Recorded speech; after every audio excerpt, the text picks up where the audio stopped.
So today I'm in the bathroom. I come up the bathroom. I get a phone call on our company phone. And there's a lady on the line. She's nice. She's calm. She goes, hey, I had a mobile pickup and I just picked it up. And I'm like, okay. I'm like, so you already have it? And she goes, yeah, but she's telling me something's wrong with it. I'm like, okay. So I'm scurrying and all the receipts and everything, trying to fix the receipts. And then my coworker comes. She goes, hey, you can just see the receipts like on the computer.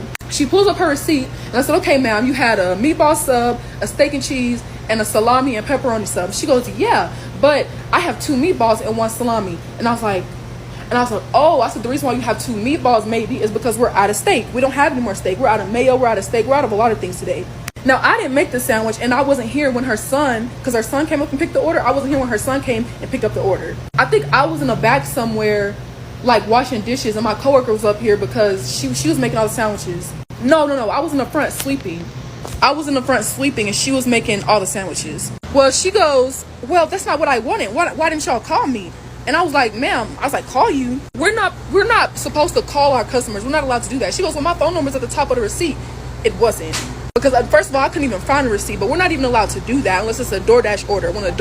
We were allowed to wait until the dasher gets here, and then we'll tell the dasher, hey, contact whoever it is so we can let them know what we do and we don't have. Well, then she starts getting an attitude and she starts raising her voice on me, and she goes, well, it's not my fault that your coworker is too lazy to call me. I didn't want this and that. And I was like, ma'am, first off, I was being nice. I was like, first off, I really don't suggest picking up a mobile order because nowhere on our website or our app, it lets you know our status of what we have and what we don't have. So if you'll order something we might not have it, and you be already done paid for it. And that's what I told her. And she goes, that's not my fault that y'all were too lazy to call me. I said, ma'am, you keep saying y'all. I didn't make the sandwich. I wasn't here. And we're not allowed to do that. We're not allowed to do that.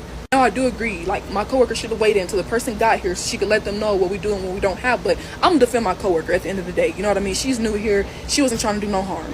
And I told her, I was like, well, ma'am, you can come in and get a free sandwich, any sandwich you want. And she keeps yelling and she goes, oh, y'all are so unprofessional. I need the manager's number right now. I said, ma'am, I can't give you our manager's number. That's our manager's personal number. I'm not allowed to do that. You can come back up here when our manager is working, but I can't give you her personal number. I'm literally not allowed to do that. So she's yelling at me, popping off on her mouth, and I get hot and I just blow up. And I get the phone and I say, ma'am, you're not finna keep yelling at me over this phone. If you want to yell at me, you're going to have to come to the store and yell at me face to face. You're not finna keep yelling at me over this phone. And she goes, this, nah. I'm like, okay. So I hang up. I put the phone down. I'm like, okay, if she wants to come, she can come. I'm not finna go back and forth arguing with her because we have customers in the store. She calls back again and she goes, I'm gonna need that manager's number right now. I said, ma'am, I cannot give you our manager's number. That is her personal cell phone number. There is no number that you can reach the manager business wise. There's only her personal number. And she goes, well, I'm gonna get my boyfriend to come up there. How about that? I said, girl, bring your boyfriend up here. He not stopping nothing. She was talking about, well, I'm gonna tell my boyfriend to come up there. How about that? I said, girl, you a weak female. Some of y'all are some weak females because you really gonna bring your boyfriend up here to argue with a teenage girl? But that's all right because her boyfriend ain't stopping nothing. Her boyfriend is not stopping nothing at all. And I said, ma'am, I can't control what my coworker does. I didn't know my coworker was making your sandwiches because I was too busy doing my chores, which we're supposed to do. I said, but you can come up here and get a free sandwich, any sandwich you want. We're not going to charge you. And she goes, well, what if my son had an allergy? What if we had allergies? What if we were allergic to it? I said, don't eat it. If you knew you were allergic to meatballs, why would you sit up there and eat it and then blame us? Don't eat it. You see you're allergic to it. Don't eat it. She goes, really? I'm like, yeah, really? So now she's coming up here, and I guess her boyfriend's gonna come up here, and I don't know if I should keep recording or if I should do like a separate video. I'm gonna do a separate video. But y'all, when I tell y'all I'm tired of these people playing with me,